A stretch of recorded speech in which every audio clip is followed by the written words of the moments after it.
Welcome to Right on Track, a songwriting podcast. Thanks to Tone for tuning in. I'm Demi Michelle Schwartz, and I'm thrilled you're joining me on my songwriting journey. So kick back and relax, don't fall flat, and remember, stay right on track.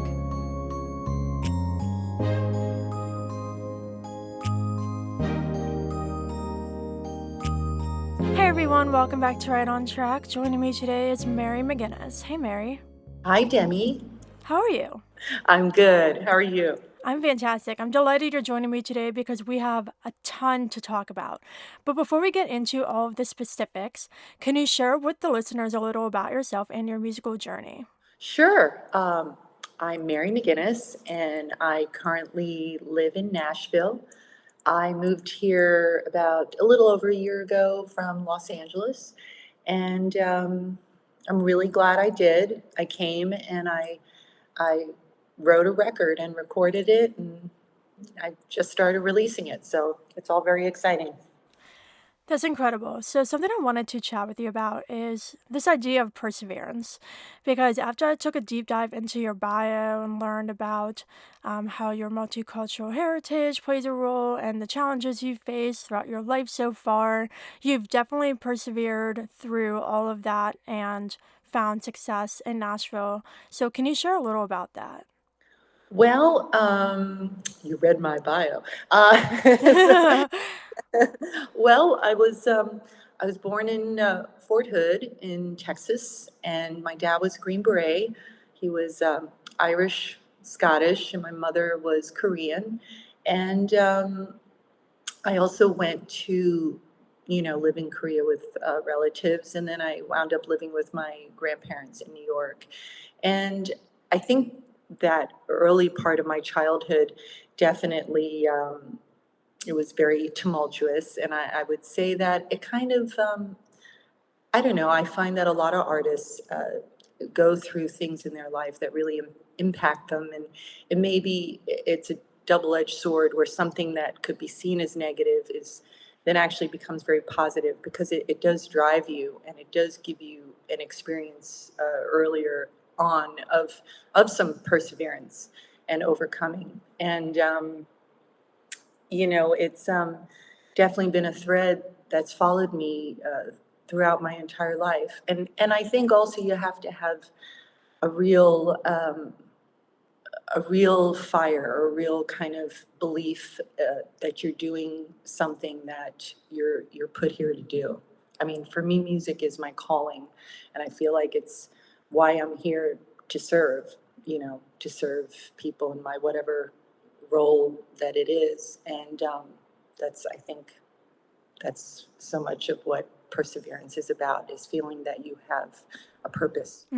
Yeah, that's incredible. And thank you for opening up about that as well. I love what you said there about having that fire to keep going because and in the moments too, like you said, if you experience something difficult, it is that double-edged sword of it being negative, but spinning it into the positive way of being able to channel those emotions and those experiences through music to process them, get them out there, connect with others, and give others those feelings of perseverance and hope and all that as well. So I think you are doing an amazing thing by chasing that dream despite everything, and look where you are now. Oh, thank you very much. I think we're all just kind of on our own timeline here, and doing our best to be human. There's a reason life is short, because it's hard.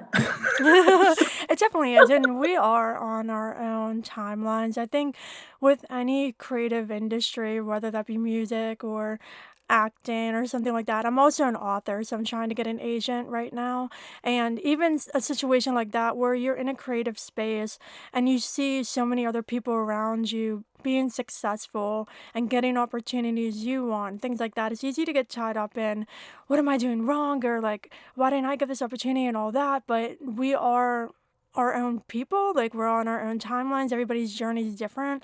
And so I think recognizing that we all come from different spaces and our own life experiences and who we are as people shape our journeys and the choices we make as well. So we can't really compare ourselves to others. Yeah, I think that's probably one of the issues with social media, and I think why, there's so much, mental illness associated with that they're finding in all these studies. And I think a lot of it is seeing all these people maybe having a better life than you. They look amazing. It's like, oh, they're doing this and that. And people go, oh, but my life is, you're seeing the best of whatever they're putting out. You don't see anything behind the scenes. You don't know what else is going on. And in your case, you're an author. You can do this till you're 100. So you're definitely you're doing something you can do forever. And I think no matter what, it's like for me, I've definitely many times, stood on the mountaintop and like, can I do something else besides music, please? Yeah, I know. Oh my goodness.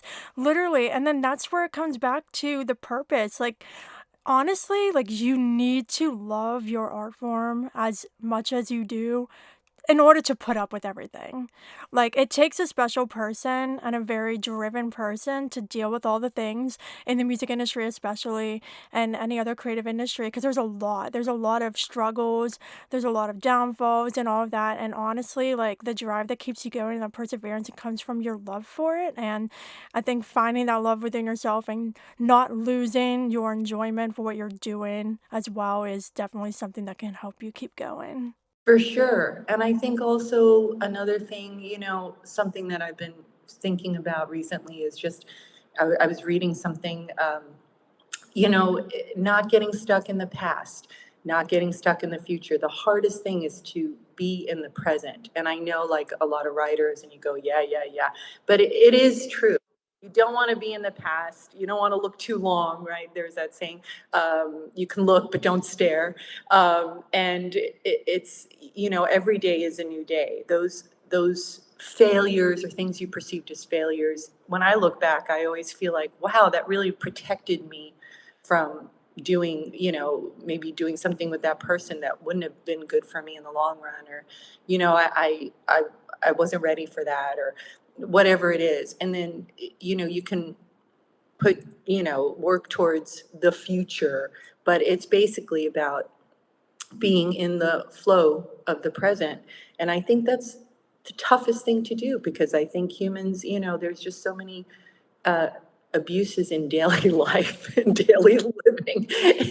It's not an easy thing to do, to be human, especially right now. I think there's so many different distractions, and I think a lot of the solution is to be still and to really try to tune into really what's going on in yourself. And I think that's the hardest thing to do. Yeah. No, I completely resonate with that. And I think as creatives too, looking ahead to the future, things that we want and chasing those dreams, we can get caught up in all of that and lose sight of what we are experiencing in the moment and the things we have accomplished. And that's really making me think of a song that I wrote that's going to be on my new album. It's called Future of Yesterday. And it's basically talking about living something in the present that you wished for either months or years ago, because in the past you were wishing for this moment that was your future then, and you're wishing it away because you're wishing for something else to come. And so I really resonate with that, because that's something I experienced a lot last year when I graduated from my master's program. Like, when I was in the program, I was like, oh, I just want to graduate, I just want to do all this, like, I don't want to be a student anymore. And then, like, after that I was like, yeah, no, I miss it. And like, when I was in undergrad, I looked forward to that program, and now I'm out of it. And so it's like an interesting situation. So I think it really is important to live in the present and not get too caught up in what happened in the past, because you can't change that, and not getting too caught up in the future and the unknown. Oh, I love that. I love the idea of that song and the lyrics, and I think it's one of the hardest things to do. And yeah, I look back on things in my life for sure, and I'm like, ah, I actually really did have it good, and I Yeah, for sure. it wasn't bad at all. So yeah, I think trying to stay in that flow, like, stop fighting upstream, or I, I, I'm not the most patient person. That's definitely Me something I've neither. worked Oh a god. lot. And, I remember a friend was like, yeah, just like float down like the lazy river on your, your raft or something. And sometimes I think of that. I'm like, just float down the lazy river, just float down the lazy river. Uh, and, it's not saying don't go for what you want. Don't go after and have your dreams or visualize and do all those things, which I think are all really positive. But in the end, I do think that each person has their own destiny, and they have sometimes things that are greater than they ever could have imagined, that are greater than what they could have wished for. And so Hmm. I always feel like that there is a greater plan for each of us Yeah. without getting preachy here. Yeah, no, no, that's perfect. I love that so, so much. I love that. So I also wanted to ask you about your transition from being an opera singer and studying classical voice to being a country and folk artist. I think that's really interesting because I made a transition from classical piano into being a pop and country songwriter. So I've had a similar transition. So what was it like for you to be an opera singer and be classically trained and then make that shift into country and folk in that commercial space? Well, it wasn't a quick shift, it was a long shift. And it basically, and I love classical music, and I'm very grateful for the training. And I think, then I went into Broadway and I did that. I think what started to kind of come up for me, which was something I never thought I could do, was that to write my own lyrics, to write my own songs. You know, I think I grew up in a house where music wasn't really considered a real profession. And so the idea that I could do do that, be a songwriter or something was like very like wow. But it kind of came slowly, I did the classical, the Broadway, all that stuff in New York. I moved to LA, and I slowly, I started going to open mics, and it was a slow transition. And then I did tour for a bunch of years, and I was doing not so much country, but maybe more folk or folk rock, or really, I think it took me a number of years to evolve and really work on my songwriting. And that's just an ongoing process. And but then, about maybe about, I don't know, 4 or 5 years ago, I was like, this is the music I really love. Why aren't I really just doing this? This is what I really love. And I would say it's, I'm very influenced by the 70s, and, you know, I love the Eagles and Graham Parsons and Linda Ronstadt and Emmylou Harris and Glenn Campbell. That's all kind of my favorite music, even though I love all kinds of music. And so I would say that's been my biggest influence. And yeah, so it's been a slow transition, or no, yes, a slow, long, and winding. That's perfect. I love that. And I love how you brought up the word evolution, like you evolved, because that's exactly what it is. I think it's really amazing because we were talking about living in the present and not getting stuck in the past. And I think a part of that is not staying in the same space musically. Right? Like as we grow and change as people, our music can shift. We can change our minds of like what exactly we want to be doing in music. Like you went from doing opera to being an artist and writing your own music. That's a change that came through your life experiences and the change of mindset and your goals and their dreams. So I think it's really interesting how we can start in one place musically and then shift over time to develop our own identities as artists and songwriters and put ourselves out there individually. So yeah, I'm interested now to hear about your songwriting process. My songwriting process is, it comes in many different forms. I mean, I've been lucky where a couple of times I'll just wake up and I have a song, but most of the time I'm always jotting down lyrics, and I usually write the lyrics first. Sometimes I'll have a melody that's, in my head, but for me, it's much more about if I have the lyrics and I know what I want to say, or the story I want to tell, it's much easier for me to build the melody after I have the lyrics.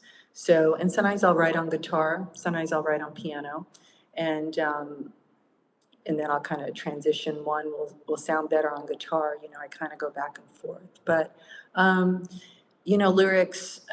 It's so funny. I've heard this from other writers as well. Often when I'll sit down to write a song, I don't have that much come out, and it's always when I'm doing something a bit mindless that I get, you know, the words that I want. So, and I often, if I'm stuck on a line, I'll just say to myself before I go to sleep, like, I will get this, like, give me this line, give me this, give me the words that I want for this thing, and I'll often wake up and have it. So that's a good little trick. Uh, Oh my goodness. I'm sitting here with a smile on my face because I literally feel like I just heard myself talk. Because oh, we have a very similar process. Yeah. No, I think it's really interesting. I always love hearing songwriters' processes because they can be similar and different. And I think it's really interesting because we all end up with songs in the end, but seeing how we get there is really, really interesting. So now I want to hear about your music. So we're going to chat about three singles, and then I want you to give me a little glimpse into your album. So the singles that I want you to chat about are Once in a Blue Moon, Double Vision, and Touchstone. So can you share the inspiration behind these and a little bit of the story behind why you wanted to write them? so once in a blue moon, I think the melody and the lyrics actually were with me, and I'd been carrying that around for a while. I think maybe really the idea of the song came from the fact that I had just moved to Nashville. I was feeling definitely a bit displaced and a little lonely. And I think it came from the idea that, kindred spirits and love. And I mean, it doesn't have to be romantic love, but when you meet someone like that who really gets you and you get them, it's a really rare thing. And I think that's really where that song comes from. It's probably, if there's any song on the record that's quintessentially me, it's Double Vision. And I think it really, I was actually, I co-wrote the lyrics with Greg Becker, and I wrote the music for it. And I was still writing it the morning I recorded it, making changes, which is always a little nerve-wracking. Um, but I think that song really, in a nutshell, is kind of encapsulates what I believe about life. Not seeing just what's in front of you, not just seeing the picture frame of our life, our existence, what we see that's tangible, but really having whatever you want to call it, trust, surrender, faith in all the things behind the scenes that are working for us and all the really things that we couldn't even begin to fathom as a human. Well, Touchstone is kind of like a rustic pastoral song, I guess. I think it's a little bit Celtic, maybe influenced, I think, and there's another song on the record as well. My dad had asked me, "Can you write some Irish songs?" But anyway, it's there's Jen Gunderman is playing accordion in it, and I co-wrote it with Holly Hamill, and it was just a lot of fun to write. And it basically talks about touchstone, which for anyone it can be a different thing. It can be home or it can be a person or whatever you do. For me, I was talking about music, kind of my solace or my place that I come back to when if I can't make sense of things in my life or that kind of always centers me and I have that to kind of hang on to. I mean, I really feel that music saved my life. I feel like if I hadn't had music to kind of hang on to, I really, I really don't quite know where I'd be. So, um, Touchstone, that's what that song is about, and we had so much fun. I mean, really recording this whole record, um, but you can. I feel like all the laughter with the musicians and my producer Joe Pisapia on this. It kind of comes through in the songs. I don't know, but when I was listening back to some of the little audio recordings or I took behind the scenes. I mean, we're just all laughing through the entire making of this record. So I hope that some of that is in that music and people just feel it subconsciously, you know. That is perfect. I love all three of those songs. I think they're very deeply emotional and personal to you, and that's really showing through with your explanations of them. And I think the best thing we can do as songwriters is be authentic and write what we know and write personal music because personally I think that's where the best music comes from. So I love how you did that, and also I think these are very unique. Like I haven't really like heard songs that really touch on these exact kind of story elements and inspirations that you just described. So I think it's really cool how you're really dipping into your own experiences and grasping at these various threads of your life and journey that are authentic to you and then crafting those into unique songs. I think it's incredible. Well, thank you so much. I really appreciate that. Hey, you're welcome. So for the whole project, it's called Shadowcatcher, and I think that's a sweet name. So why did you choose to name the album this? Well, I think I chose to name it Shadowcatcher. It is the name of one of my songs on the record, one of my favorite songs. I think I chose that as the title, one, because it sounds good, but, It does. but also I feel it's a little bit of a metaphor for my life. I feel like definitely I've had a lot of shadows and a lot of things to overcome, and um, and I think that you catch them and you transform them, and I guess that's where that title really comes from. I hadn't really thought of that. It's super cool, and I love your description of that too, because when I first read it, I initially thought, like, okay, dream catcher, which is like the opposite of what you're doing here. Like, dream catcher is like the same thing, like, you're catching the dreams and all of that. But in this instance, you're catching the shadows, which are the dark moments, and transforming them. So it's such a cool title. When I saw that, I was like, so good, so good. So I'm not surprised you picked that as the title.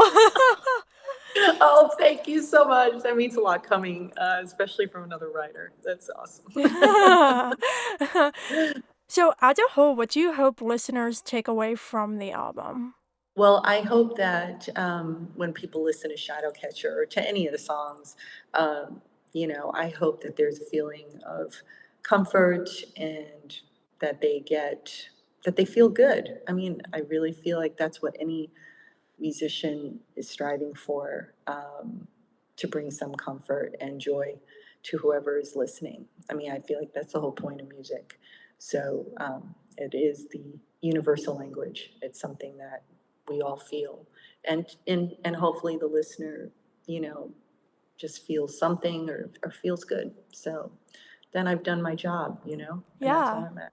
absolutely. And just also, too, like looking at the title and what we discussed with that, too, I think there's also a level of inspiration here as well with anyone listening who is going through something dark to encourage them to catch those shadows and make something good out of them, make a transformation, a positive spin on their life, and find silver linings and all of that. So I think your project as a whole is incredible. I know it's deeply personal too, and as songwriters, it's very vulnerable to write about authentic experiences and emotions and wear our hearts on our sleeves, but that's where the best music comes from. And the fact that you've created this album rooted in your own experiences and you're putting that out there is a massive, massive accomplishment. So, congrats. Oh, thank you, Demi.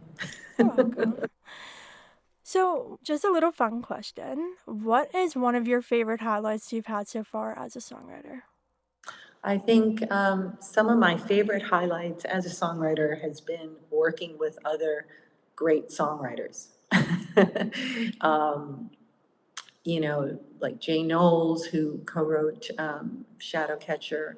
That was a real joy for me, and it's really great. I think songwriters and musicians. I think all we all want to do is hang out with other musicians and songwriters. So there's just nothing more fun. And then when you're in the flow and you're like inspired together and I always know a good song when, I start jumping around and I start, like, kind of screaming, going, yes, oh my God. Yeah, I would say that's the highlight is getting to work with other great songwriters for Yeah. sure. I completely resonate with that, and too, from the artist side as well, like, not only co-writing with other songwriters, but in the studio working with your producer and other musicians, it's always so fun, and my favorite memories come from the studio, especially, and what's so beautiful too is even if I'm recording a deeply raw and emotional song, we're still laughing our butts off, like, in the studio because it's so fun. I film when I record, so I have studio vlogs, and, like, 90% of them is just, like, cracking jokes and laughing and stuff like that.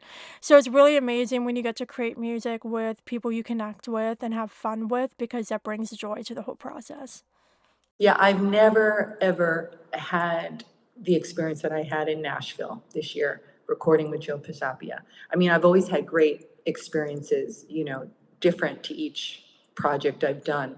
But I would say there's just a sense of total ease and being myself. And, like I said to him, I said, you didn't just get my music, you got me. You really got me. And I think that was really the first time for me. And the musicians were just, I mean, they were so funny. There were just a couple of really, really funny musicians that we just were all laughing the whole time. So there was just, it was like one big party, and it really felt like that. And I kept saying, "This is why I moved to Nashville." Yeah, it was really one of the highlights of my whole music career. It was recording this record. It was a real joy to make. That's fabulous. Well, good luck with your album's release. I know it's going to do amazing, so I can't wait to see how that performs and what you do next. So, congrats again. And just to wrap up, what final advice do you have for any songwriters in terms of finding their way to push through challenges and develop perseverance? I think, just stay true to yourself and your craft. Constantly improve yourself, constantly work at what you're doing. And also something Quincy Jones said is don't throw it out with the bathwater, meaning don't take an idea and just throw it away because you don't think it's enough or it's good enough. Don't throw away your little inspirations. Let them sit for a while and let them grow. Don't be your own worst critic, which, I need to heed that advice. I think as artists, we can be very hard on ourselves. And I've stopped doing that. I kind of, it's like, well, this isn't always, it's not actually from you. This is very comforting to me. I feel like it comes through me, it is channeled to me. So it's not necessarily mine. So let me just sit with this and see where it goes. That's fabulous. Well, Mary, it was lovely having you on the show. Can you share with everybody where they can find you online and listen to your music? You can listen to my music wherever you listen to music. I think it's on every streaming platform. And I'm Mary McGuinness Official on Instagram and Facebook, and TikTok is, I guess, Mary McGuinness 1. Um, I think that's it. Fabulous. Awesome. Well, it was lovely having you on the show. Listeners, I hope you enjoyed this chat with Mary. And of course, until next time, stay Stay right right on on track. track.